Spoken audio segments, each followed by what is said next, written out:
the infix, we have said ye is put in between the time marker and the verb. Mtoto anaye kula. Mtoto anaye kula.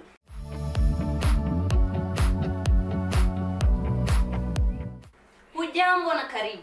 Karibu tena katika ufalme wa Kiswahili. Kama jamii tunasaidiana kukikuza na kukiimarisha Kiswahili chetu kwa sababu tunaamini experts were once beginners. Na wewe pia uko njiani kuwa mmoja wetu kuongea Kiswahili kama mwenyeji. Kwa hiyo tafadhali subscribe hapo chini ili uwe mmoja wetu hapa katika ufalme wa Kiswahili. Hi everyone, welcome to Swahili Kingdom. Please subscribe down there to be part of us here at Swahili Kingdom. In Swahili Kingdom, I give methods for language learning, whichever language that you are learning, and on top of that, I am teaching you Swahili. Swahili things that you didn't know and you would like to know from someone who has learned Swahili or someone who is a native in Swahili. I do that. My name is Connie. I speak 6 languages, 4 of which I have learned on my own at home. That's why I believe with the methods that I am giving you, you are going to learn the language that you are learning if you are doing it on your own or with a tutor. Okay? And today we are going to learn about relative pronouns in Swahili. Relative pronouns. Let's go through the steps that I am going to show you. The first step, we are going to know what is a relative pronoun and which relative pronouns are there in Swahili. The second step, I'm going to show you the forms of Swahili relative pronouns, like which relative pronouns are there and how they are used. The third step, I'm going to show you how Amba as a relative pronoun is used. The fourth step, I'm going to show you how the infixes, the relative pronouns infixes are used, and I'm going to show you the relative pronoun infixes in the 5 main noun classes. That is our, lia, kivi, easy, and ui, or me, the noun class for trees and everything. And on top of that, on mentioning the noun class, I'm going to say a little bit about the noun class for you to at least remember something, okay, if you have forgotten or if you maybe to just trigger your brain to remember something about the noun class.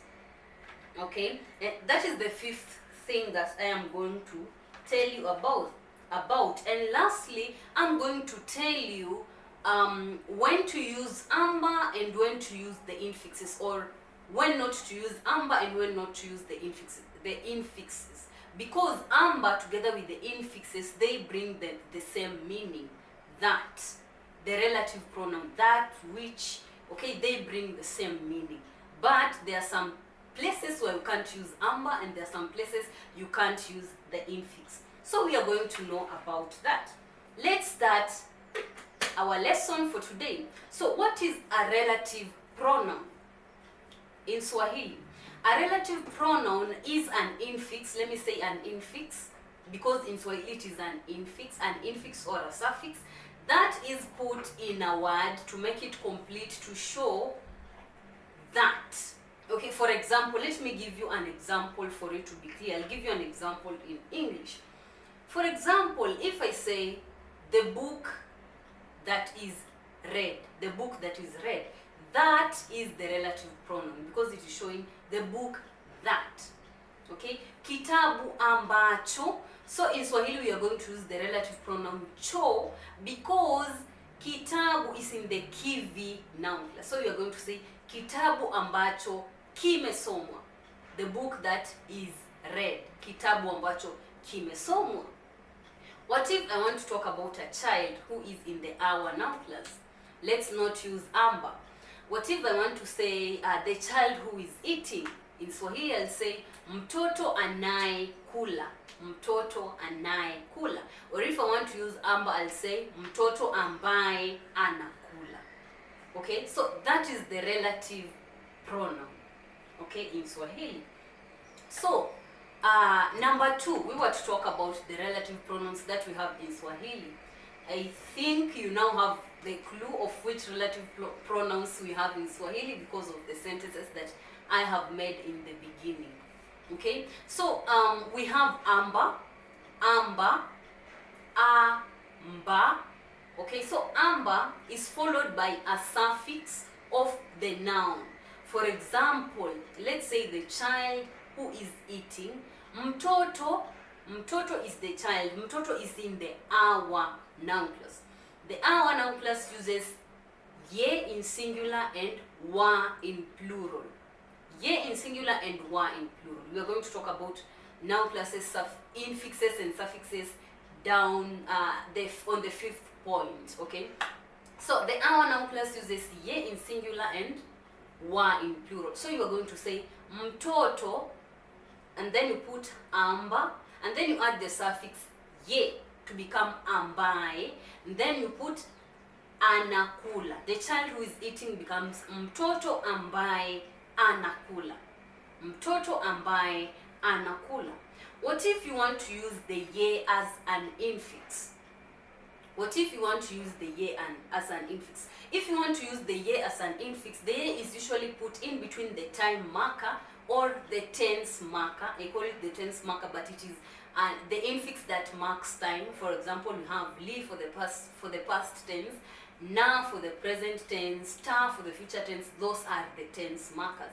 So you put it between the tense marker and the verb. Okay, so the child who is eating, you're going to say mtoto anaye kula. Mtoto anaye kula, without using amba. So you see, in that sentence you can use both amba and you can use the infix. Okay, but in number 6, at point number 6, I'm going to tell you circumstances where you can't use amba, or circumstances where you can't use ye. You only need to use one of those things. Number 3, the third thing, amba with the infix representing the noun is attached. Okay, the third thing now I'm going to tell you about amba and then about ye. I'm going to repeat what I've said, but specifically on the amba and the infix. Okay, so when you use amba, amba is a prefix that is used to show a relative pronoun. Okay, it's a prefix. So with that prefix, you need to attach a suffix depending on the noun that you are talking about. Mtoto, amba plus ye. Mtoto is an our noun plus, a living thing. So it becomes mtoto ambaye anakula, the child who is eating.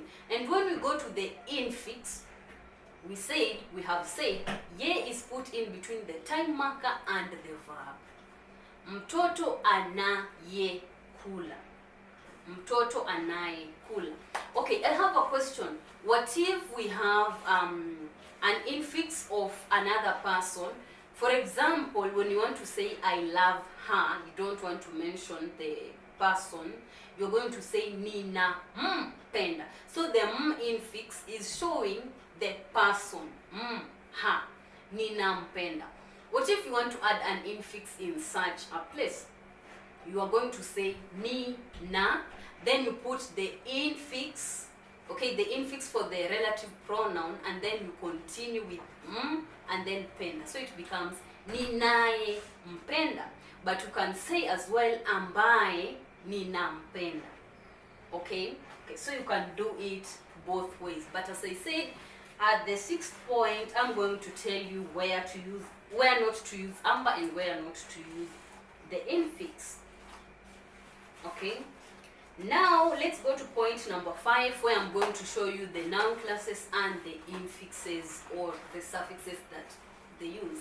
I'm saying infixes and suffixes because they're used as infixes when we are putting them inside a sentence. For example, anayekula means the one who is eating. So ye is put inside the tense marker and kula. Yeah, but when I talk about suffixes, I'm talking about it because of amba. Because with amba, you're going to add it at the end, ambaye. So that's why I'm calling them infixes and suffixes, but they are the same. We don't have different infixes, different suffixes. They are the same. They are just put in different positions. Let's start with our. Our is a noun class that represents all living things. Our is the noun class that represents all living things unless stated otherwise. Maybe if someone is dead, that's no longer a living thing, so they get out of the our noun class. Or if in case of argumentatives, diminutives, and so forth. But just know our is a noun class that represents living things. So in the our we use ye in singular and wa in plural. Mtoto anayekula, watoto wanaokula. Ye in singular and o in plural. It is actually o. Sorry for that mistake. It's not wa. It is o. Mtoto anayekula, watoto wanaokula, or watoto ambao wanakula. The second noun class is the key V noun class. The key V noun class deals with nouns that start with ki in singular and v in plural, or cha in singular and vya in plural. Note that. Okay, and in the key V noun class, for example, we are going to say kitabu ambacho kinatumika, the book that is being used. So it uses cho in singular and vyo in plural. Kitabu ambacho kinatumika, vitabu ambavyo vinatumika, or kitabu kinachotumika, vitabu vinavyotumika. The next noun class, let's look at liya. In the liya, we can look at rinda. Rinda is a dress. So we can say rinda lililonunuliwa, rinda lililonunuliwa. So we are using lo. Lo, we are using lo as the relative pronoun. Or we can say rinda ambalo lilinunuliwa. Then we are going to say marinda ambayo yalinunuliwa. Lo in singular, yo in plural. Let's go to the easy noun class using an example of nyumba. Nyumba is a house. It's in the easy noun class. So you are going to say nyumba inayojengwa, the house that is being built. Nyumba zinazojengwa. Yo, zo. Yo in singular, zo in plural. And lastly, let's go to the ui noun class, or mi noun class. A noun class that is really known for plants or trees. Okay, plants and trees. So for example, let's use a tree, mti. Mti ulioanguka, the tree that fell down. Mti ulioanguka, or in singular. Miti iliyoanguka, yo in plural. Or singular, yo in plural. Those are the 5 main noun classes that you need to know about. If you want to know more noun classes, at the end of this video, you are going to find a video that is going to talk to you about more noun classes and relative pronouns. Okay, I have another video that I have explained all the noun classes, including pakumu, the locational noun class, that is, and all other noun classes, uzi, uya, those noun classes. But those 5 that I have mentioned are the main ones. They have the majority of the vocabulary. Okay, and then lastly, we are going to go and see when you don't use amba or when you don't use the infix. Okay, don't use the infix in the conditional tense. You want to know more about the conditional tense? Go check this video that will be suggested here or around the screen. How to form the conditional tense? We form it by using nge or ngeli, okay, or sometimes ngali. Nge, ngeli, ngali. So in the conditional tense, you are not allowed to use the infix. Okay, you only use amba. For example, ningejua kitu ambacho anataka, ningemwambia. If I would know the thing that she wanted, I would tell her. Okay? Ningejua kitu ambacho. And notice something, when you are using amba, you must mention the noun. You must mention kitu. You cannot say ningejua ambacho anataka. You need to say ningejua kitu ambacho anataka. So you must mention the noun. Okay, and so here you cannot use the infix. You cannot say ningejua ningechojua. Like, you can't use the infix. It is even confusing me because you can't use the infix. You need to use amba. Okay, let's go to amba now. When using amba, you have to mention the noun, exactly what I have told you. When using amba, you have to mention the noun. Always use Amba in the conditional tense. Or if you get somewhere where you have a lot of infixes or the sentence is complicated, just use Amba. Okay, don't confuse yourself by using the infix and you don't know where to put it. Just use Amba, and then you can ask people a question. You can ask people a question. You can't use, I had written here that you can't use the infix in negation, but I found out that you can use. For example, alinipatia nilichotaka. That one you have used an infix. So when you negate, you can say hakunipatia nilichotaka. So you can still use the infix. Okay, thank you so much for watching this video. I hope you have gotten something from this amazing video. If you would like to support me financially, kindly buy for me a coffee down below. You can read more of my bio down below, who I am, what I'm doing, and so forth. If you are interested in a learning app, okay, there are apps that are down here that I really believe in. They have a lot of knowledge in Swahili and other languages for like Tagalog or Filipino, Spanish, and all those languages that I know. Thank you so much again for watching, and this is the best time to subscribe to this channel so that you will get a lot more information. Kindly subscribe down below, follow, share, and don't forget to watch this video that will be suggested at the end. I'll see you in that video. Kwaheri.